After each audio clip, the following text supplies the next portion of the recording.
Iran Israel വെടിനിർത്തൽ നമ്മൾ വിചാരിച്ചതിനും നേരത്തെ സംഭവിക്കുകയുണ്ടായി. അവിടെ അമേരിക്ക കൂടി യുദ്ധത്തിൽ പങ്കെടുത്തതോടുകൂടി, ഇറാനിലെ ആണവ നിലയങ്ങൾക്കെതിരെ ബോംബിട്ടതോടുകൂടി യുദ്ധം നീണ്ടുപോകും എന്നുള്ളൊരു ധാരണയായിരുന്നു പൊതുവെ ഉണ്ടായിരുന്നത്.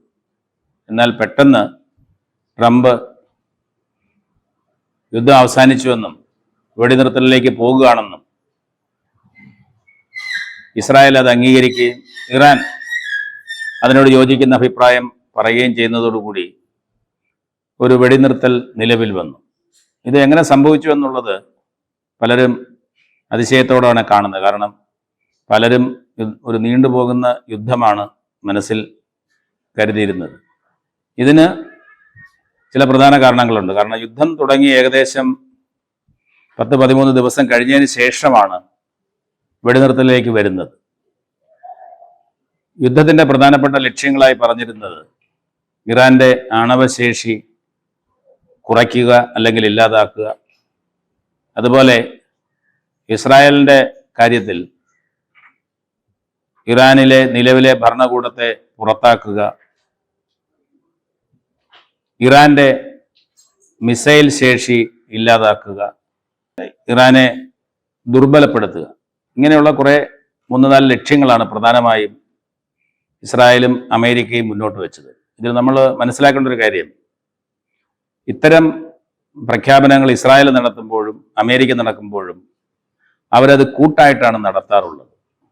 പ്രത്യക്ഷത്തിൽ ഇസ്രായേലാണ് അക്രമം തുടങ്ങിയതെങ്കിലും അമേരിക്കയുടെ അനുവാദമോ സമ്മതമോ സഹായമോ ഇല്ലാതെ ഇസ്രായേലിന് ഇറാൻ പോലുള്ള ഒരു രാജ്യത്തിനെതിരെ ഒരു യുദ്ധം മുന്നോട്ട് കൊണ്ടുപോകാൻ കഴിയില്ല. 75 ടൈംസ് വലുതാണ് ഇറാൻ ഇസ്രായേലിനേക്കാൾ. അവർക്ക് അത്യാവശ്യം നല്ല മിസൈൽ ശേഷിയുണ്ട്. അപ്പോൾ ഇവർ രണ്ടുപേരുടെയും ഒരേ ഉദ്ദേശം തന്നെയാണ് ഉള്ളത്, ഇറാനെ ദുർബലപ്പെടുത്തുക. അപ്പോൾ ആ ലക്ഷ്യം ഒരു കണക്കുകൂട്ടലിൽ കുറച്ചെങ്കിലും നേടിയിട്ടുണ്ട് എന്ന് നമുക്ക് മനസ്സിലാക്കാം. എന്നാൽ ഇവർ പ്രതീക്ഷിച്ച രീതിയിൽ അല്ലെങ്കിൽ പറഞ്ഞ രീതിയിൽ ആ ഉദ്ദേശം നേടിയിട്ടുമില്ല എന്നത് നമ്മൾ കാണണം. ഇസ്രായേലിൻ്റെയും അമേരിക്കയുടെയും പ്രധാനപ്പെട്ട ലക്ഷ്യം പശ്ചിമേഷ്യയിൽ അധീശത്വം പുലർത്തുക എന്നുള്ളതാണ്. ഇസ്രായേലിനെ സംബന്ധിച്ചിടത്തോളം എന്തുകൊണ്ട് യുദ്ധം ഉണ്ടായി എന്ന് നമ്മൾ ചരിത്രപരമായ കാരണങ്ങൾ അന്വേഷിച്ച് പോകുന്നതിനേക്കാൾ ഉപരിയായി ഈ പ്രത്യേക സമയത്ത് എന്തുകൊണ്ട് യുദ്ധം ഉണ്ടായി എന്നുള്ളതാണ് ഏറ്റവും പ്രസക്തമായിട്ടുള്ളത്. ഈ പ്രത്യേക സമയത്ത് യുദ്ധം ഉണ്ടായതിൻ്റെ പ്രധാന കാരണം ഇസ്രായേലിനെ സംബന്ധിച്ചിടത്തോളം അവരുടെ സുരക്ഷ എന്ന് പറയുന്നത്, അവർക്ക് എപ്പോഴും ആ പ്രദേശത്ത് മേൽക്കോയ്മ, സൈനിക മേൽക്കോയ്മ ഉണ്ടെങ്കിൽ മാത്രമേ സുരക്ഷ ഉണ്ടാകൂ എന്നുള്ളൊരു ചിന്ത അവർക്കുണ്ട്. അതിൻ്റെ ഭാഗമായിട്ട് അവർക്ക് ഭീഷണിയാകാൻ സാധ്യതയുള്ള എല്ലാ രാജ്യങ്ങളെയും ഏതെങ്കിലുമൊക്കെ രീതിയിൽ ദുർബലപ്പെടുത്തുന്ന ഒരു സമീപനമുണ്ട്. അതിന് അമേരിക്കയുടെ സഹായം വലിയ രീതിയിൽ എല്ലാ കാലങ്ങളിലും ഇസ്രായേലിന് കിട്ടിയിട്ടുണ്ട്. അത് പല രീതിയിലാണ് അമേരിക്ക ഇസ്രായേലിൽ ചേർന്ന് നടത്തുന്നത്. ഒരു രീതി എന്ന് പറയുന്നത് ഇസ്രായേലിൻ്റെ അയൽപക്ക രാജ്യങ്ങളെയെല്ലാം പരമാവധി അമേരിക്കയിൽ ആശ്രയിച്ച് കഴിയുന്ന രാജ്യങ്ങളാക്കി മാറ്റുക. ഉദാഹരണമായിട്ട് Lebanon, Jordan, Egypt, Saudi Arabia, Syria, Iraq, ഇതെല്ലാം അമേരിക്കയെ ആശ്രയിച്ച് കഴിയുന്ന രാജ്യങ്ങളാണ്, അല്ലെങ്കിൽ അവർക്കെല്ലാം അമേരിക്കയുമായി വലിയ ബന്ധമുണ്ട്. അപ്പം അതുകൊണ്ട് സ്വാഭാവികമായും ഇസ്രായേലിന് അവരൊരു പരിധിക്കപ്പുറത്ത് ഭീഷണിയല്ല. അപ്പം ഇസ്രായേൽ അമേരിക്കയിലൂടെ അവരുടെ ആ ലക്ഷ്യം നേടുന്നു. എന്നാൽ ഇറാൻ മാത്രമാണ് അമേരിക്കയ്ക്ക് വിധേയമാകാതെ അതേസമയം ഇസ്രായേലിനെതിരെ ഒരു പ്രഖ്യാപിത നിലപാടുമായി, ഇറാന്റെ അഭിപ്രായത്തിൽ അമേരിക്ക വലിയ ചെകുത്താനും ഇസ്രായേൽ ചെറിയ ചെകുത്താനുമാണ്. അപ്പം അങ്ങനെ വലിയ ചെകുത്താനെയും ചെറിയ ചെകുത്താനെയും ഇല്ലാതാക്കുക എന്നുള്ളത് ഇറാന്റെ പ്രഖ്യാപിത നയമാണ്. അങ്ങനെ പ്രഖ്യാപിത നയമുള്ള വലിയ സുരക്ഷാ ഭീഷണി ഉയർത്തുന്ന ഇറാനെ ദുർബലപ്പെടുത്തേണ്ടത് ഇവരുടെ ആവശ്യമാണ്. അതുകൊണ്ടാണ് ഖൊമേനിയെ പുറത്താക്കും, അവിടെ ജനകീയ മുന്നേറ്റം വരും, ഭരണമാറ്റം വരും, അങ്ങനെയുള്ള ഒരു വാദം വയ്ക്കുകയും അതിൻ്റെ ഭാഗമായിട്ട് വലിയ രീതിയിലുള്ള അക്രമം ബോംബിങ്ങിലൂടെയും മറ്റുമൊക്കെ നടത്തിയത്. എന്നാൽ ഈ വിചാരിച്ചതുപോലെ ഇസ്രായേലിന് ആദ്യഘട്ടത്തിൽ ആ നേട്ടം നേടുവാനായിട്ട് കഴിഞ്ഞില്ല. ആണവ സ്റ്റേഷനുകളെയും അതുപോലെ ഇറാന്റെ അടിസ്ഥാന സൗകര്യങ്ങളെയൊക്കെ നശിപ്പിച്ചുവെങ്കിലും അതൊന്നും വേണ്ടത്ര ഫലം കണ്ടില്ല എന്ന് മാത്രമല്ല, ഇറാൻ നല്ല രീതിയിൽ തിരിച്ചടിക്കുകയും ഇസ്രായേലും പലസ്തീനും തമ്മിലുള്ള യുദ്ധത്തിൽ നിന്ന് വ്യത്യസ്തമായിട്ട് ടെൽ അവീവിലും അതുപോലെ ഹൈഫ മുതലായ പ്രധാനപ്പെട്ട ഇസ്രായേലിലെ പട്ടണങ്ങളിലുമൊക്കെ അടിസ്ഥാന സൗകര്യങ്ങൾ ഉൾപ്പെടെ നശിപ്പിച്ചുകൊണ്ട് ഇറാൻ കാര്യമായ നാശനഷ്ടങ്ങൾ ഇസ്രായേലിന് വരുത്തിയിട്ടുണ്ട്. അപ്പം അത് മുന്നോട്ട് കൊണ്ടുപോകുക എന്ന് പറയുന്നത് ഇസ്രായേലിനെ സംബന്ധിച്ചിടത്തോളം എളുപ്പമല്ലായിരുന്നു. ഇത്രയും കടുത്ത അക്രമം അമേരിക്ക ഉൾപ്പെടെ ഇടപെട്ട് നടത്തിയിട്ടും അവസാന നിമിഷം വരെ ഇറാൻ തിരിച്ചടിക്കുന്ന ഒരു കാഴ്ചയാണ് നമ്മൾ കണ്ടത്. അത് ഇസ്രായേലിന് അസ്വീകാര്യമായ നാശനഷ്ടങ്ങൾ വരുത്തി. ഇറാൻ അസ്വീകാര്യമായ നാശനഷ്ടങ്ങൾ ഇസ്രായേൽ വരുത്തി. അത് പ്രതീക്ഷിച്ചിരുന്നു, പക്ഷേ ഇറാൻ ഇങ്ങനെ തിരിച്ചടിക്കുമെന്ന് പ്രതീക്ഷിച്ചിരുന്നില്ല. അപ്പം യുദ്ധം മുന്നോട്ട് കൊണ്ടുപോകുമെന്ന് പറയുന്നത് ഇസ്രായേൽ അസ്വീകാര്യമായ നാശനഷ്ടങ്ങൾ സ്വീകരിച്ചുകൊണ്ടിരിക്കുന്ന ഘട്ടത്തിൽ, ഇറാൻ അത് വരുത്തിക്കൊണ്ടിരിക്കുന്ന ഘട്ടത്തിൽ മുന്നോട്ട് കൊണ്ടുപോകുന്നത് എളുപ്പമല്ലായിരുന്നു. അപ്പൊ അതിൽ നിന്ന് രക്ഷപ്പെടാനും മുഖം രക്ഷിക്കുവാനുമായി അമേരിക്ക യുദ്ധത്തിൽ പങ്കെടുക്കുകയും അവരുടെ ഭൂമിക്കടിയിലുള്ള ആണവ കേന്ദ്രം ഫൊർദോയിൽ നശിപ്പിച്ചുവെന്നും ഇനി ഇറാൻ ആണവശേഷിയില്ല എന്നും അക്രമത്തിന് ശേഷം ട്രംപ് അങ്ങ് പ്രഖ്യാപിക്കുകയാണ്. അപ്പോൾ ഇനി അതുകൊണ്ട് യുദ്ധത്തിന് മുന്നോട്ട് പോകണ്ട എന്നുള്ളൊരു ന്യായം, ഒരു യുക്തി അവിടെ അവതരിപ്പിക്കുന്നു. അതേസമയം ഇറാൻ വെടിനിർത്തലിന് തയ്യാറാകുന്നതിന് മുമ്പ് അമേരിക്ക അറിയിച്ചുകൊണ്ട് തന്നെ അമേരിക്കയുടെ ഏറ്റവും പ്രധാനപ്പെട്ട ഒരു സൈനിക താവളമായ ഖത്തറിലെ സെന്ററിലേക്ക് മിസൈലുകൾ അയക്കുകയും അത് വലിയ നാശനഷ്ടങ്ങളൊന്നും ഉണ്ടാക്കിയിട്ടില്ലെങ്കിലും പ്രതീകാത്മകമായി അമേരിക്കയ്ക്ക് ഏറ്റ ഒരു മുഖത്തടിയായി ഇറാൻ വ്യാഖ്യാനിക്കുകയും ചെയ്യുന്ന ഘട്ടത്തിലാണ്, അതിനുശേഷമാണ് ട്രംപ് ഇനി സമാധാനത്തിന് നാളുകളാണ്, അക്രമം നിർത്തണമെന്നുള്ള ഒരു നിലയിലേക്ക് എത്തുന്നത്. അപ്പം ഇവർ വെടിനിർത്തലിലേക്ക് പോകുന്നത് ഈ ഒരു സാഹചര്യത്തിലാണ്. ലക്ഷ്യങ്ങൾ നേടിയോ എന്ന് ചോദിച്ചാൽ നേടിയെന്ന് പറയാം, എന്നാൽ ഒന്ന് അവലോകനം ചെയ്താൽ നേടിയില്ലെന്ന് കണ്ടെത്താൻ കഴിയും. അതേസമയം നേടാമെന്ന് വിചാരിച്ചിരുന്ന ലക്ഷ്യം അത്ര എളുപ്പമല്ല എന്നുള്ളത് ഇറാന്റെ മിസൈൽ ശേഷി വരുത്തിയ പ്രഹരത്തിൽ നിന്ന് ഇസ്രായേലിന് മനസ്സിലായി. അതുപോലെ അമേരിക്ക ട്രംപിന്റെ ഒരു വ്യക്തിപരമായിട്ടുള്ള നിലപാടും സമീപനവും ഇതിനകത്തൊരു കാര്യം കൂടിയാണ്. കാരണം ട്രംപ് ഒരു പെട്ടെന്നൊരു മിന്നൽ ആക്രമണം നടത്തുന്നു, ലക്ഷ്യം നേടിയെന്ന് പറയുന്നു, നിർത്തുന്നു.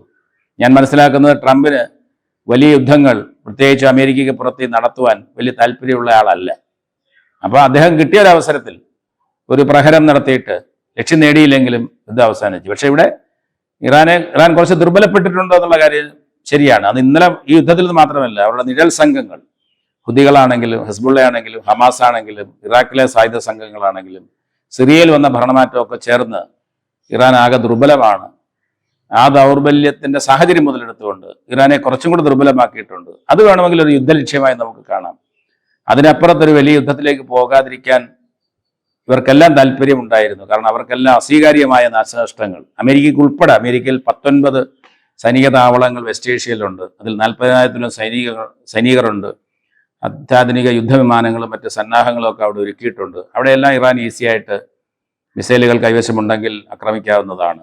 അപ്പോൾ ഈ ഒരു പ്രത്യേക സാഹചര്യത്തിലാണ് യുദ്ധം അവസാനിച്ചതെന്നുള്ളതാണ് എൻ്റെ വിലയിരുത്തൽ. ട്രംപിന് മനംമാറ്റമുണ്ടോ എന്നൊരു ചോദ്യമുണ്ട്. ട്രംപിന് പെട്ടെന്നൊരു മനംമാറ്റം എങ്ങനെ വന്നു എന്നുള്ള ചോദ്യം. എനിക്ക് തോന്നുന്നത് ട്രംപ് ഈ ഇറാനെ ആക്രമിക്കുന്നതിന് മുമ്പ് തന്നെ ഇത് തീരുമാനിച്ചു വെച്ചിരുന്ന കാര്യമാണ്.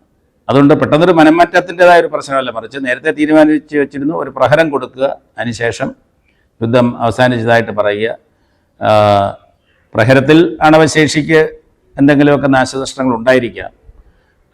അതുകൊണ്ടൊരു മനംമാറ്റത്തിന് ശരിയാണ്. ഇറാൻ ഒരു വലിയ സന്ദേശം കൊടുത്തു, അമേരിക്കയുടെ പശ്ചിമേഷ്യയിലെ താവളങ്ങളെ ആക്രമിക്കുമെന്നും അങ്ങനെ ആക്രമിച്ചാൽ അതിനെതിരെ പ്രതിരോധിക്കുവാൻ അമേരിക്കയുടെ പ്രതിരോധ സംവിധാനത്തിലും ചിലപ്പോൾ കഴിയണമെന്നില്ല. കാരണം അമേരിക്കയുടെ പ്രതിരോധ സംവിധാനമായിരുന്നല്ലോ ഇസ്രായേൽ ഉപയോഗിച്ചുകൊണ്ടിരുന്നത്.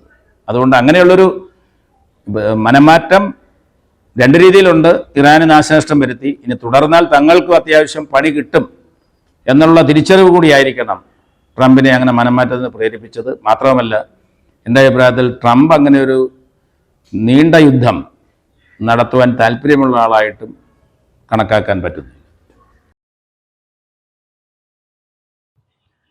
ഗാസയിൽ ഉടനെ വെടിനിർത്തുമോ എന്ന ചോദ്യത്തിന് എൻ്റെ അഭിപ്രായത്തിൽ ഇല്ല എന്നാണ് ഉത്തരം.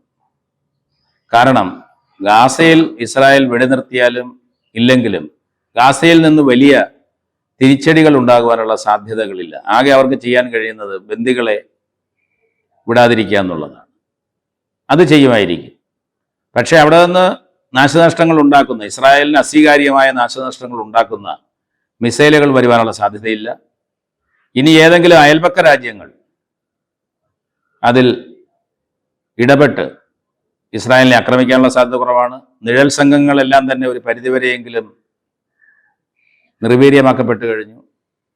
ഇറാനും ഇസ്രായേലും തമ്മിലൊരു വെടിനിർത്തൽ ഉള്ളതുകൊണ്ട് ഇറാനും ഇനി ഒരു ആക്രമണം ഗാസയുടെ പേരും പറഞ്ഞ് ഇസ്രായേലിനെ ആക്രമിക്കാൻ സാധ്യത കുറവാണ്. പിന്നെ ഹുതികൾ വേണമെങ്കിൽ അവർക്ക് അതിനുള്ള ശേഷികൾ ഉണ്ടെന്ന് തോന്നുന്നു, അവർ ചിലപ്പോൾ ചെയ്യുമായിരിക്കും. അപ്പം ഇസ്രായേൽ ഗാസയുമായ കാര്യത്തിൽ കുറച്ചും കൂടെ ശക്തമായ നിലപാട് വേണമെങ്കിൽ അവർ എടുക്കാവുന്ന സാഹചര്യമാണ്. പക്ഷേ നാശനഷ്ടങ്ങളൊക്കെ ഉണ്ട് ഇസ്രായേലിനും ഇറാൻ അയച്ച ബോംബിൽ നിന്ന്. അതിൽ നിന്ന് ജനങ്ങളെയൊക്കെ ഒന്ന് അവരുടെ സൗകര്യങ്ങളൊക്കെ ഒന്ന് മെച്ചപ്പെടുത്തി എടുക്കേണ്ടതുണ്ട്.